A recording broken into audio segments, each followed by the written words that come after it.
pagi, salam dan bahagia Bapak Ibu guru hebat dimanapun berada. Perkenalkan, saya Sudirman Ziliwu SPD, calon guru penggerak Angkatan 10 Kabupaten Nias Utara. Unit kerja saya yaitu di SMK Negeri 1 Lahewat Timur. Pada kesempatan ini, saya tidak sendiri, namun saya bersama dengan Bapak Kepala Sekolah di SMK Negeri 1 Lahewat Timur. Kami akan berbicara tentang pengambilan keputusan berbasis nilai kebijakan sebagai pemimpin. Namun sebelumnya, Bapak Kepala Sekolah saya akan memperkenalkan diri kepada kita pada saat ini. Dipersilakan, Pak. Baik, terima kasih. Selamat pagi. Nama saya Sari Budigia SAG, Kepala SMK Negeri 1 Lahewat Timur, Cabang Dinas Pendidikan Wilayah 13, Dinas Pendidikan Provinsi Sumatera Utara. Pada saat ini kami bersama dengan calon guru penggerak Bapak Sudirman Ziliwu SPD. Dan pada saat ini kami sangat berterima kasih dan bersyukur kepada Tuhan karena salah seorang guru kami di SMK Negeri 1 Lahewat Timur ini terpilih sebagai calon guru penggerak.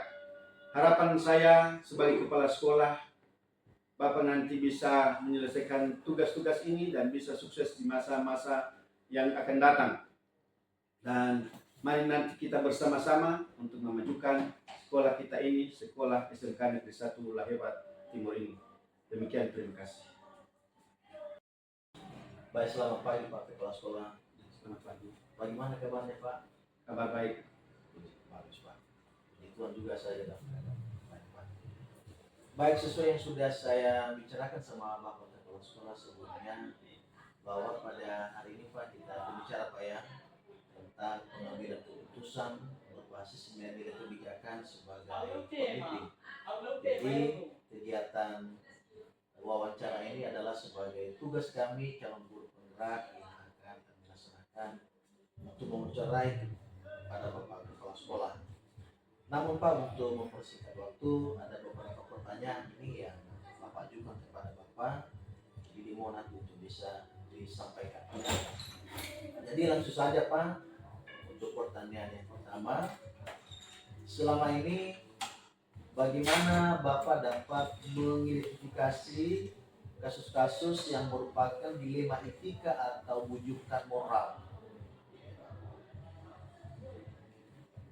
Baik, terima kasih.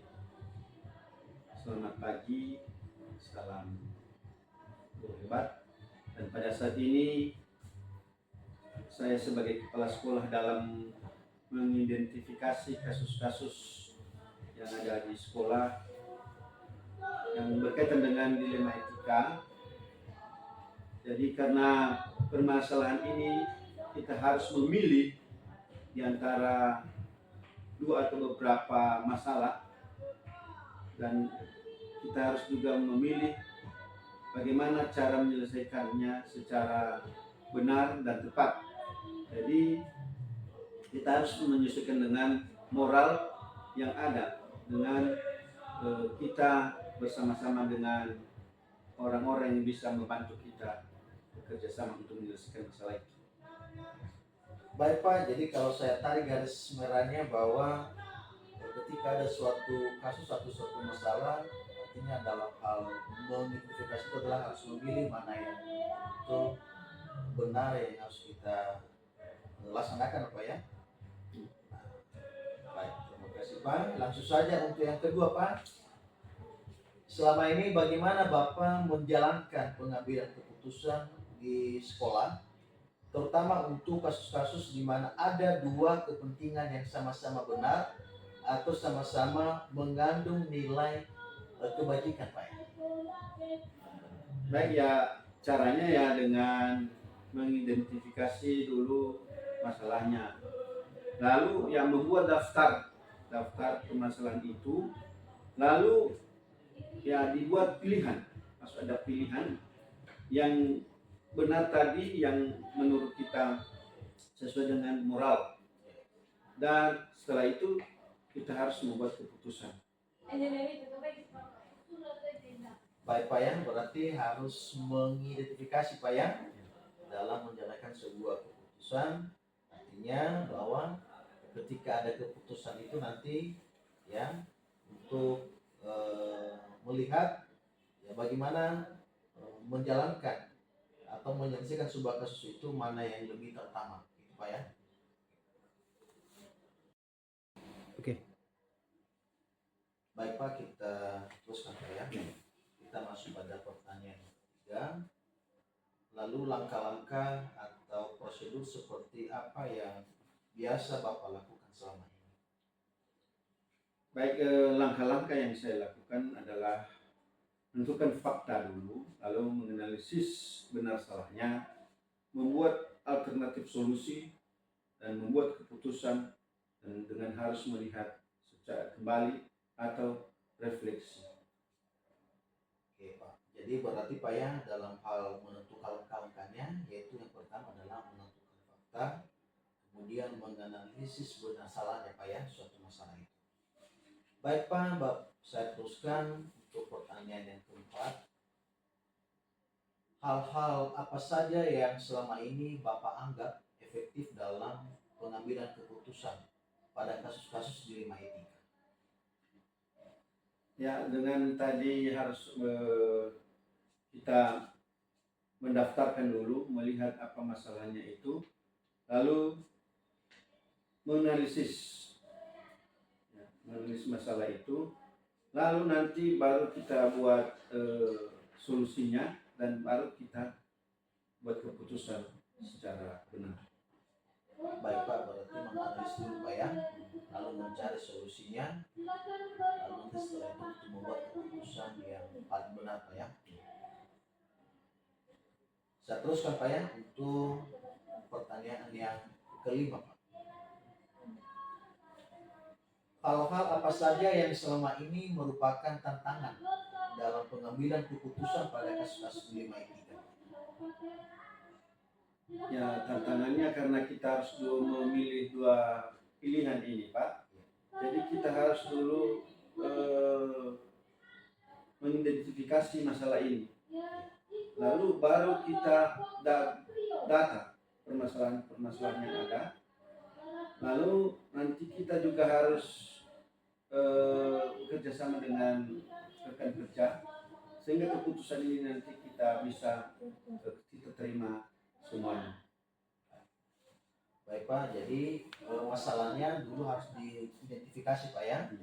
Lalu nanti setelah itu apa masalah-masalah yang paling sifatnya urgen atau yang paling mendesak, maka itu dulu kasus yang perlu diperhatikan Pak ya. Baik Pak, kita masuk pada pertanyaan ke-6 Pak ya. Apakah Bapak memiliki sebuah tata cara atau jadwal tertentu dalam sebuah penyelesaian kasus dilema etika? Apakah Bapak langsung menyelesaikan di tempat atau memiliki sebuah jadwal untuk menyelesaikannya? Bentuk atau prosedur seperti apa yang Bapak jalankan? Baik Pak, yang pertama dulu, kalau kasusnya kasus berat ya perlu ada jadwal. Kalau kasus yang ringan ya bisa kita selesaikan secara cepat dan tepat, dan prosedurnya ya harus kita sesuaikan dengan SOP yang ada. Jadi kalau peraturan-peraturan sekolah yang dilanggar ya kita harus selesaikan dengan peraturan-peraturan sekolah yang sudah ada juga. Jadi begitu Pak. Berarti Pak ya dalam menyelesaikan sebuah masalah tergantung kasusnya Pak ya. Kalau kasusnya agak berat maka harus dijadwalkan. Kemudian kalau kasusnya agak ringan maka tanpa dijadwal artinya bisa diselesaikan pada saat itu juga. Kemudian juga dalam penyelesaian masalah harus sesuai dengan SOP atau sesuai dengan peraturan yang sudah kita tetapkan di sekolah. Baik Pak, kasih kita masuk pada pertanyaan ke-7. Adakah seseorang atau faktor-faktor apa yang selama ini mempermudah atau membantu Bapak dalam pengambilan keputusan seperti pada kasus-kasus dilema etika ini Pak? Ya baik, yang faktor-faktor yang membantu ya pertama dulu Kalau kasus-kasus ini harus ada data-datanya dulu, kita identifikasi bagaimana masalah itu sehingga nanti kita mudah dalam membuat keputusan. Lalu kita harus juga bekerja sama dengan rekan-rekan kerja sehingga semua keputusan ini bisa nanti kita terima dengan baik. Baik Pak Kasih, berarti ketika masalahnya telah ada, sudah ada data, lalu nanti kita pertimbangkan Pak ya kepada rekan-rekan Bapak Ibu guru, artinya mana bagaimana cara menyelesaikan masalah yang paling tepat. Tentu ini adalah yang berpihak kepada murid Pak ya. Baik Pak Kepala Sekolah, langsung pada pertanyaan yang terakhir Pak ya. Ini pertanyaan ke-8. Dari semua hal yang telah disampaikan, pembelajaran apa yang dapat Bapak petik dari pengalaman Bapak mengambil keputusan di Lima-3 Pak ya? Ya, pengalaman saya ya pertama dulu semua masalah itu sebenarnya bisa diselesaikan. Yang penting ada niat kita dulu untuk menyelesaikan masalah itu, dan kita harus cari solusi yang tepat, dan kita juga harus menerima masukan-masukan dari rekan-rekan kerja sehingga semua permasalahan ini sebenarnya bisa diselesaikan secara baik. Baik Pak Kasih, berarti semua masalah sebenarnya bisa diselesaikan. Artinya tidak ada masalah yang tidak bisa diselesaikan, namun butuh dengan proses. Dan demikian juga dengan adanya tadi pertimbangan juga dari Bapak Ibu guru untuk bisa memberikan bagaimana dalam menyelesaikan sebuah masalah ini. Tentu tadi sesuai yang sudah kita sampaikan bahwa tentu yang berpihak kepada anak-anak didik kita di sekolah Pak ya. Baik Kepala Sekolah, jadi itu saja dulu untuk perbincangan kita Pak ya untuk pada pagi hari ini. Terima kasih atas waktunya Pak ya untuk yang sudah memberikan berupa pembelajaran atau pengalaman selama ini dalam hal pengambilan keputusan yang berbasis nilai-nilai kebijakan sebagai pemimpin di sekolah. Terima kasih Pak ya.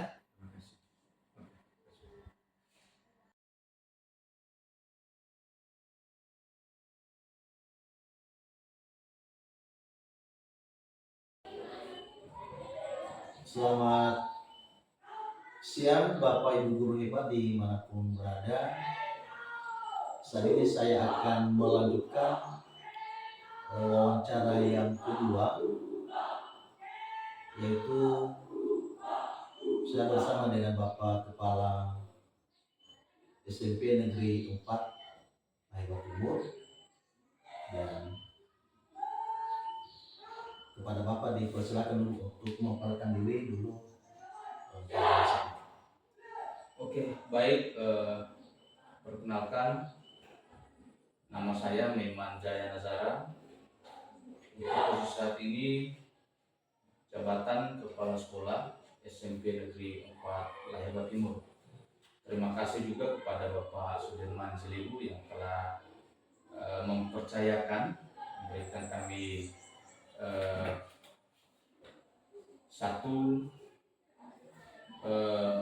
kepercayaan dalam hal wawancara atau leading question for the interview untuk calon penggerak dan kepala sekolah. Dan untuk hal itu ada Bapak Sudirman Jelibu, kami ucapkan selamat datang Pak di SMP Negeri 4 Lahirwa Timur. Mudah-mudahan hal ini kerjasama yang kita lakukan dapat berkelanjutan ke depan dan juga dapat menjadi motivasi kepada Bapak Ibu guru di SMP Negeri 4 Lahirwa Timur agar tergerak hatinya menjadi calon guru penggerak di masa-masa ataupun pada tahap berikutnya. Terima kasih Pak. Baik Pak Kasih, terima kasih juga sudah menerima saya di sini, yaitu untuk saya mau melakukan perbincangan atau wawancara ini Pak, yaitu tentang pengambilan keputusan berbasis nilai-nilai kebajikan sebagai pemimpin. Jadi sesuai yang sudah kita sepakati sebelumnya bahwa pada ini kita akan masukkan perbincangan atau wawancara ya. Baik Pak Kasih, lanjut saja Pak ya. Yang menjadi pertanyaan saya yang pertama Pak ya.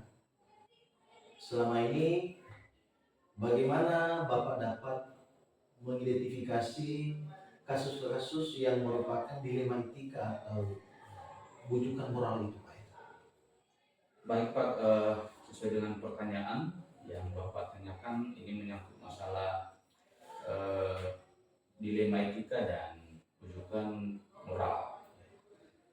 Dari pengalaman sebagai kepala sekolah, tentunya hal ini sering diperhadapkan kepada kami secara pribadi. Tentunya pada kondisi bujukan moral ini sebenarnya kita tetap berpegang teguh pada norma dan aturan yang berlaku, dan artinya adalah sesuai aturan sebenarnya dalam menjalankan kebijakan sebagai kepala sekolah. Akan tetapi hal ini berbeda halnya jika kita diperhadapkan pada situasi dilema etika. Kita mengetahui bahwa dilema etika ini adalah menyangkut masalah bagaimana kebijakan kepala sekolah di lapangan. Tentunya pada situasi ini memang berat ya kita lakukan, karena ketika kita bertindak ini adalah hal sama-sama benar sebenarnya, dan menyangkut masalah bagaimana tentang empati kita kepada bawahan, dan juga ini adalah menyangkut masalah toleransi ketika misalkan hal itu kita diperhadapkan pada situasi bujukan moral ini, dan tentu tidak terlepas daripada bagaimana tanggung jawab kita juga sebagai kepala sekolah, yang artinya lebih menjurus pada toleransi dan empati pribadi daripada pengambil kebijakan atau dalam hal ini adalah kepala sekolah. Baik Pak Kepala Sekolah, berarti kalau saya tarik garis menanya di sini Pak ya, dari yang sudah Bapak sampaikan tadi, bahwa dalam mengidentifikasi ini yang pertama tadi adalah bagaimana kita terutama Bapak sebagai kepala sekolah dalam hal mengidentifikasi kasus-kasus yang Bapak hadapi di sekolah, yang mana dengan dilema etika ini adalah sama-sama benar. Tentu adalah untuk menjaga perasaan kepada bawahan. Contohnya dalam hal ketika bawahan misalnya minta izin kepada Bapak Kepala Sekolah, misalnya dalam hal kemanusiaan, misalnya sakit. Nah, tentu juga Bapak Kepala Sekolah dalam itu untuk bisa menentukan mana yang seharusnya. Jadi di sini adalah lebih memiliki yang namanya yang rasa toleransi ya, atau rasa tanggung jawab kepada Bapak Ibu di sekolah. Baik, kita teruskan Pak ya. Ya Pak. Pertanyaan yang kedua, selama ini bagaimana Bapak menjalankan pengambilan keputusan di sekolah yang Bapak pimpin, terutama untuk kasus-kasus di mana ada dua kepentingan yang sama-sama benar atau sama-sama mengandung nilai kebajikan? Ya, seperti apa itu Pak? Jadi tentunya dalam menghadapi permasalahan yang seperti Bapak tanyakan tadi tentang masalah kasus yang memang itu sama-sama benar ya, tentunya dalam hal ini kita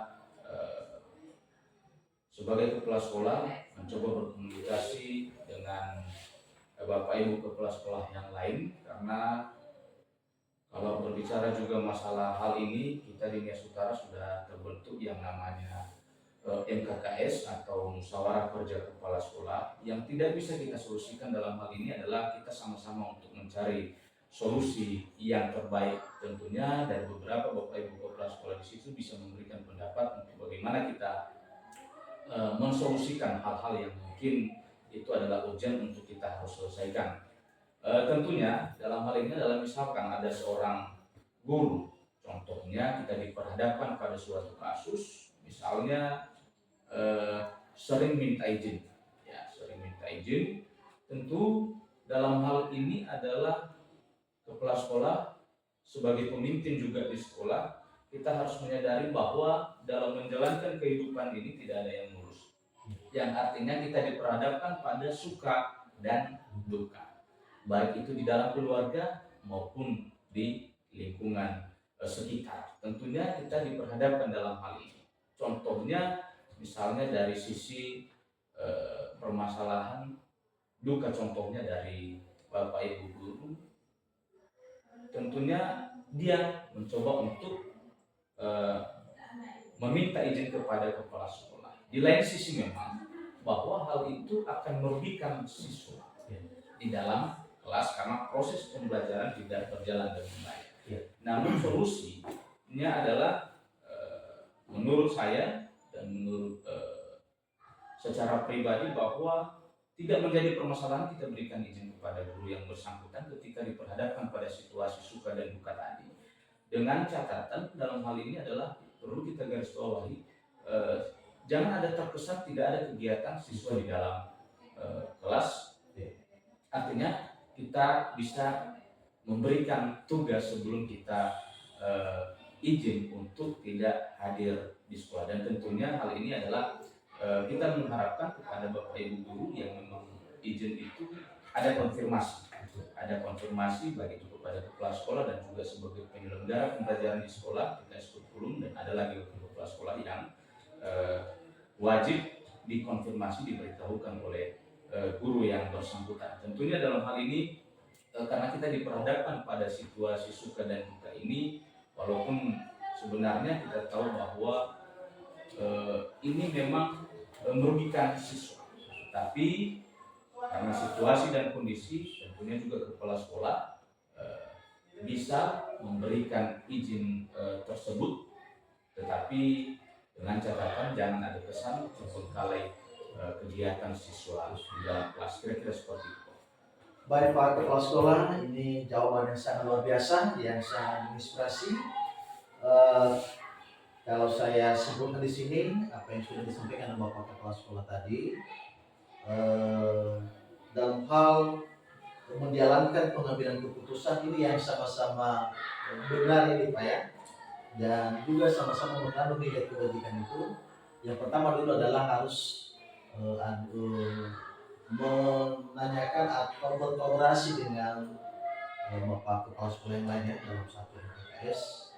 Artinya dalam hal mengambil sebuah keputusan yang baik, yang terbaik, dan mungkin juga saya rasa tidak ada juga salahnya juga kalau ada juga pertimbangan juga dari Bapak Ibu guru untuk memberikan sebuah masukan, tentu sebuah masukan yang berpihak kepada anak-anak didik kita di sekolah. Dan kemudian juga tentu juga dalam hal sebuah kasus dilema etika ini, contohnya tadi yang sudah Bapak sampaikan, misalnya ketika ada suka dan duka, memang juga sebagai manusia juga kita merasa prihatin ya, atau merasa toleransi. Karena ada juga tugasnya juga di sekolah, dan ini juga adalah tidak bisa terbengkalai. Namun juga dalam itu bahwa ada solusi dalam itu adalah tetap memberikan contohnya tugas kepada kita sehingga tidak terkesan mereka tidak terlayani atau kosong kegiatan kami pada saat itu. Berarti di sini bahwa tetap diberikan, namun harus diberikan tugas kepada anak di sekolah. Gitu Pak ya? Baik Pak, kita terus Pak ya untuk pertanyaan yang ketiga. Langkah-langkah atau prosedur seperti apa yang biasa Bapak lakukan selama ini di sekolah? Baik Pak, tentunya ini adalah menyangkut masalah permasalahan ataupun kasus yang diperhadapkan kepada kepala sekolah ini ya. Tentunya langkah-langkah yang saya lakukan sebagai pimpinan atau kepala sekolah di unit kerja ini, tentu kalau berbicara masalah undang-undang ASN tentang kedisiplinan, di mana itu diatur pada Undang-Undang Nomor 94 ya tahun 2018 tentang disiplin ASN, di situ bahwa ada tahapan-tahapan dalam pemrosesan, dalam proses guru yang bersangkutan ketika terlalu banyak ketidakhadiran di sekolah.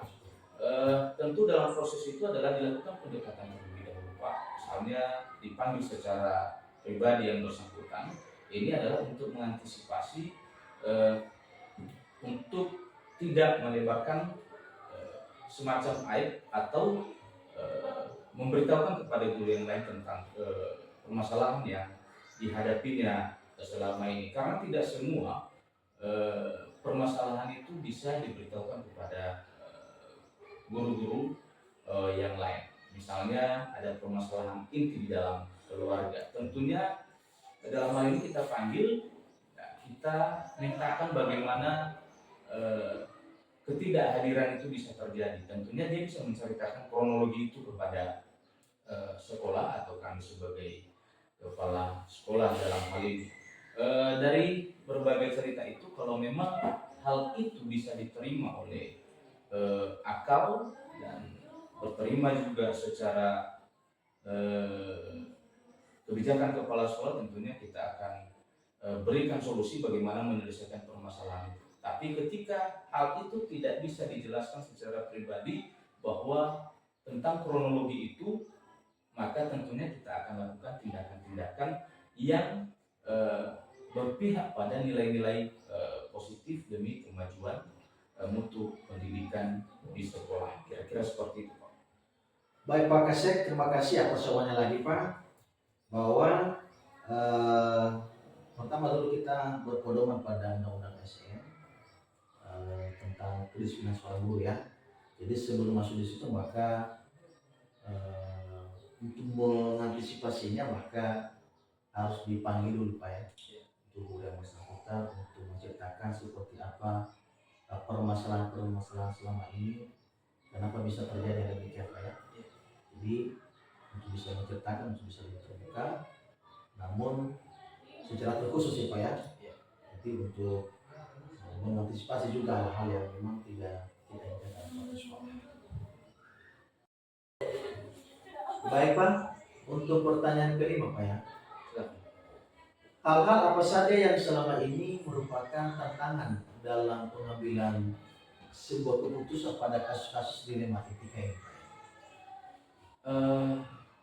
Kalau berbicara masalah tantangan, tentunya banyak tantangan yang dihadapi oleh kepala sekolah dalam pengambilan keputusan, karena ini adalah menyangkut masalah kebijakan kepala sekolah.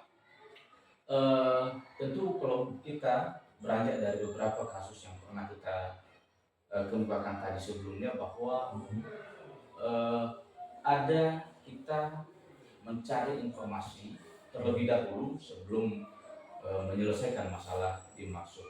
Memang terkadang seolah-olah kita mengecualikan salah satu bapak ibu guru, seakan-akan aturan itu tidak berlaku untuk mereka. Makanya di situ kita ada yang namanya kebijakan dalam hal ini Pak.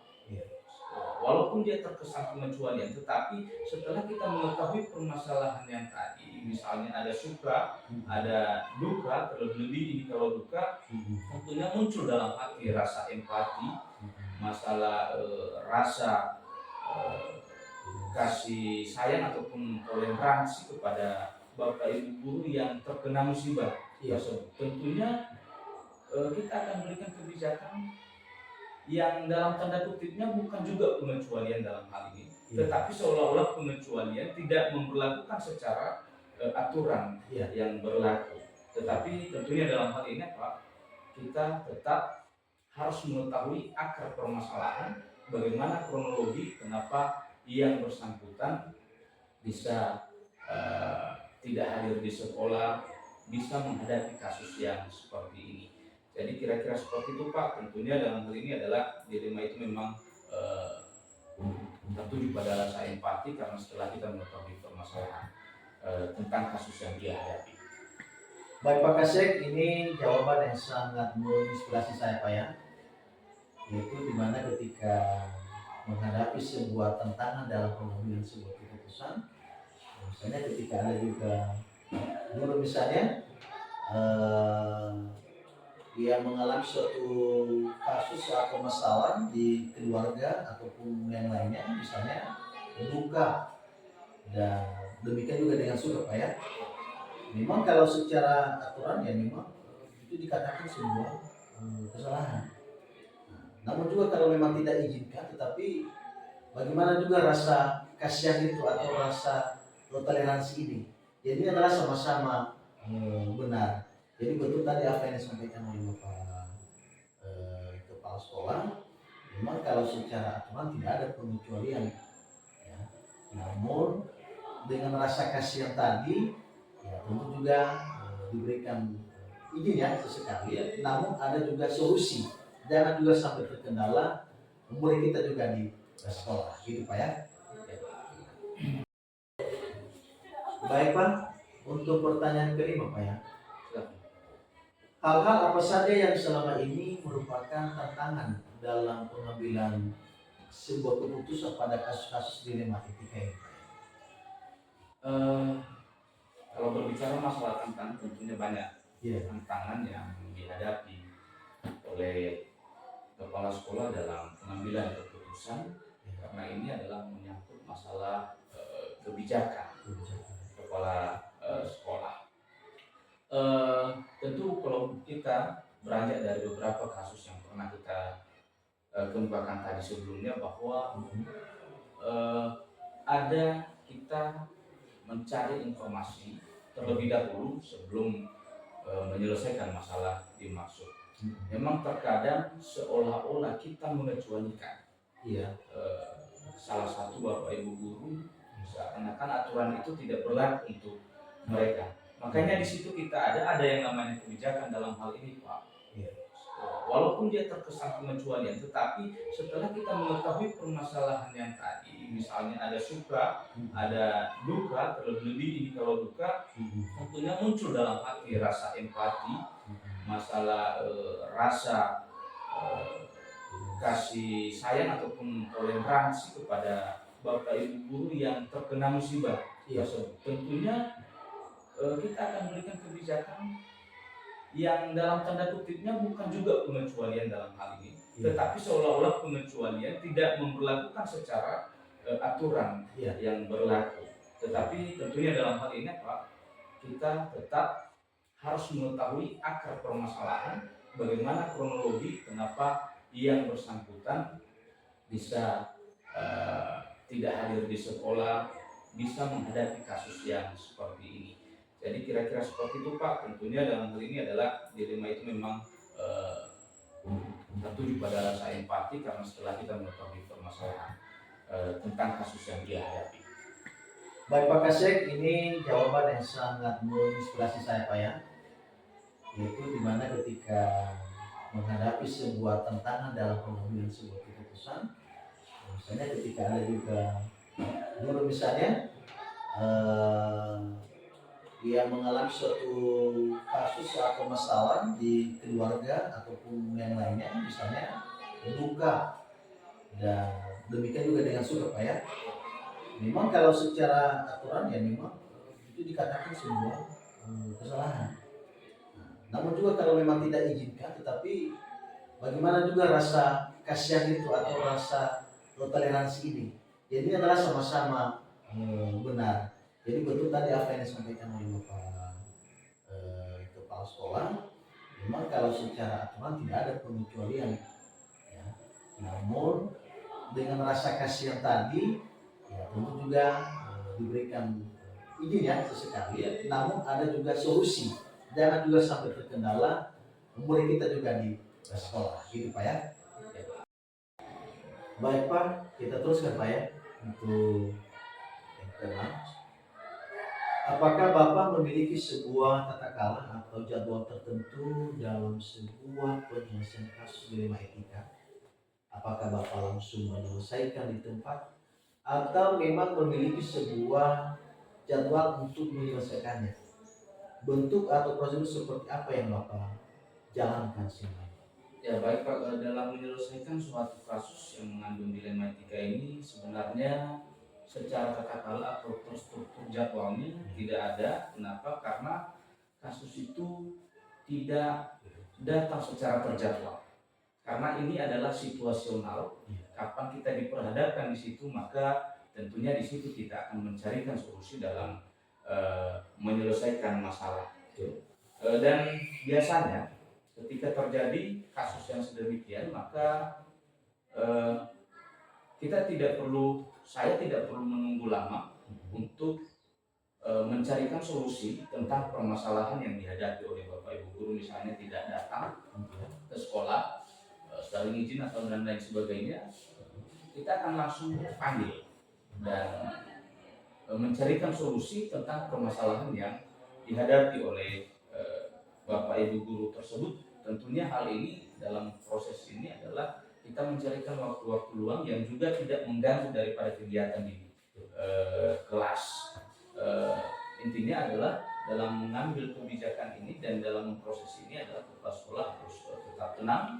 Kita harus tetap tenang, tidak boleh mengandalkan emosi dalam proses penyelesaian, karena kita sadari bahwa setiap manusia mempunyai permasalahan yang berbeda-beda. Jadi tentunya setelah memanggil yang bersangkutan dalam hal ini, kita juga bisa meminta saran daripada Bapak Ibu guru yang lain yang memang kita rasa mampu untuk menyelesaikan hal-hal dimaksud dengan tetap menjaga kerahasiaan daripada permasalahan yang dihadapi oleh guru yang bersangkutan. Kira-kira seperti itu Pak, jadwal terstrukturnya tidak ada, tetapi langsung kita selesaikan ketika diperhadapkan pada situasi tersebut.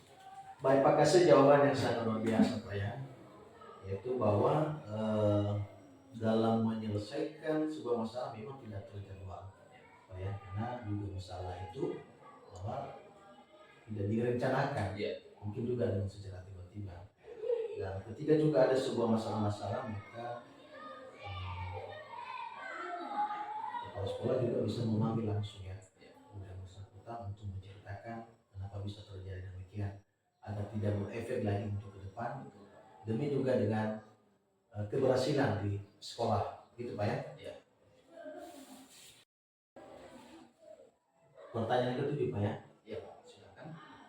Adakah seseorang atau faktor-faktor apa yang selama ini mempermudah atau yang bisa membantu Bapak dalam pengambilan keputusan seperti dalam kasus-kasus dilema etika ini Pak? Baik Pak, tentunya ini adalah faktor yang mempermudah ya. Kalau faktor yang mempermudah sebenarnya ada banyak faktornya. Bisa itu adalah pada sosialisasi penguatan kepala sekolah. Kami juga pernah mengikuti itu, bagaimana cara pengambilan kebijakan di sekolah. Dan yang tidak kalah penting dalam hal ini adalah kerjasama antara Bapak Ibu guru yang memang mendukung keputusan yang sudah diputuskan itu untuk dilaksanakan secara bersama-sama. Dalam setiap pengambilan keputusan ini adalah memang mengandung dilema, terkadang sedikit berbenturan dengan aturan, tetapi ketika itu dilema itu dan memang disetujui oleh seluruh Bapak Ibu guru dan dikomunikasikan kepada mereka secara keseluruhan, tentunya itu adalah yang menjadi kemudahan kepada kepala sekolah dalam pengambilan keputusan tadi. Tentunya masih banyak lagi adalah masukan-masukan dari stakeholder termasuk dinas pendidikan dalam memberikan pemahaman. Misalnya kita mendapatkan satu permasalahan, diberikan gambaran solusi oleh dinas pendidikan untuk hal itu dalam penyelesaian permasalahan dimaksud. Jadi kira-kira seperti itu yang mempermudah kami sebagai kepala sekolah dalam pengambilan kebijakan Pak. Demikian. Baik Pak Kasek, jadi dari yang Bapak sampaikan tadi, yang pertama tadi bahwa tentu ada penghormatan kepala sekolah, artinya bagaimana dalam hal mengambil sebuah keputusan atau sebuah kebijakan dalam satu sekolah jika diperhadapkan dengan kasus dilema etika ini Pak ya. Yang kedua tentu adanya kerjasama atau koordinasi antara Bapak Ibu guru dan juga dengan termasuk dinas pendidikan dan demikian juga dengan komite sekolah Pak ya. Baik Pak Kasek, ini pertanyaan terakhir nih Pak ya. Nah, dari semua hal yang telah disampaikan, pembelajaran apa yang dapat Bapak petik dari pengalaman Bapak mengambil keputusan dilema etika? Jadi kalau berbicara masalah pembelajaran yang didapatkan dalam pengambilan keputusan tentunya banyak sekali Pak. Tetapi setidaknya saya bisa gambarkan beberapa hal yang saya dapatkan adalah dalam setiap pengambilan keputusan tentunya dalam hal ini kita memerlukan saran dari berbagai pihak yang memang mendengar, melihat kebijakan yang kita lakukan. Tentunya dalam hal ini saran-saran itu kita terima, Iya. baik itu dari unit kerja kita secara pribadi ataupun dari stakeholder yang lain. Maka kita terima saran itu, dan tentunya hal ini adalah dengan berbagai masukan, maka kita juga harus tetap memperhatikan dampak positif dan negatif. Tentunya dalam hal ini adalah prioritas yang kita harapkan dalam hal ini adalah dampak positifnya.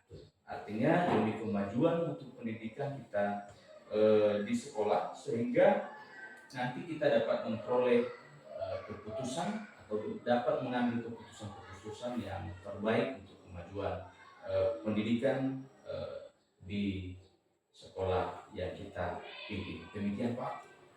Baik Pak Kasek, ini lagi jawaban yang sangat menginspirasi bagi saya ke depan Pak ya, bahwa pembelajaran atau pengalaman yang Bapak ambil selama dalam memutuskan sebuah dilema atau menyelesaikan sebuah kasus yang berbasis ilmu etika ini, yang pertama tadi adalah dengan menerima saran ya dari berbagai pihak. Yang tentu dengan sarannya adalah kita tampung nanti disaring mana yang saran yang terbaik. Dan berikutnya adalah dengan juga memperhatikan dampak positif dan negatif dari hal mengambil sebuah keputusan tersebut. Tentu di sini kita adalah dengan memposisikan atau mengambil dengan dampak yang secara positifnya. Gitu Pak ya.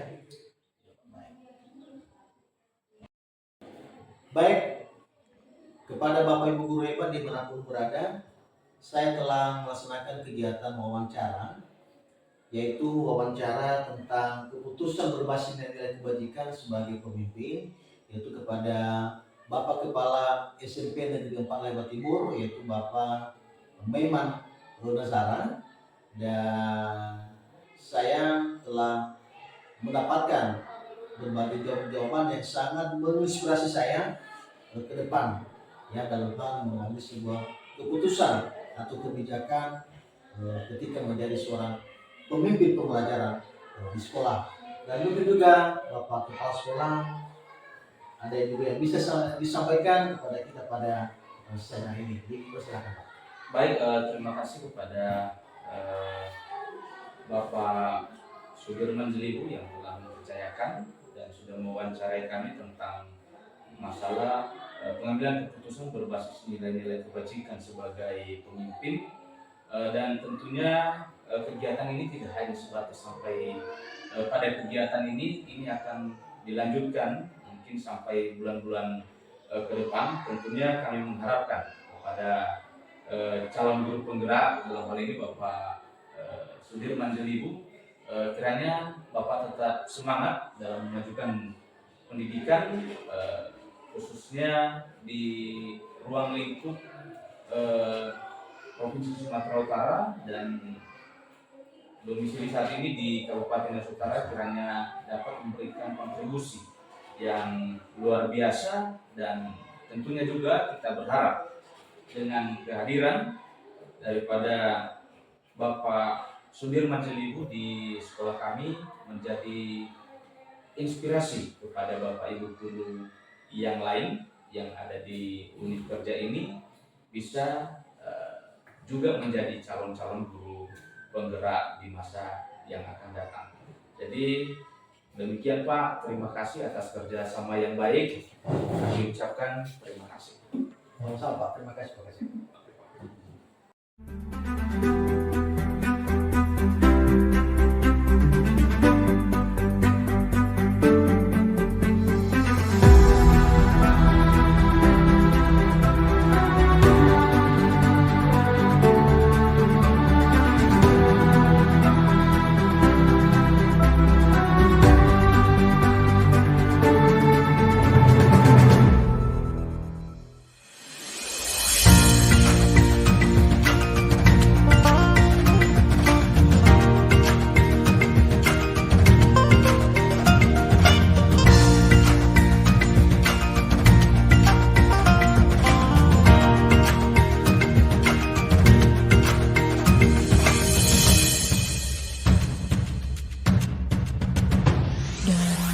sebagai penjuru Nusantara, pendidik mulia terpanggil jiwanya,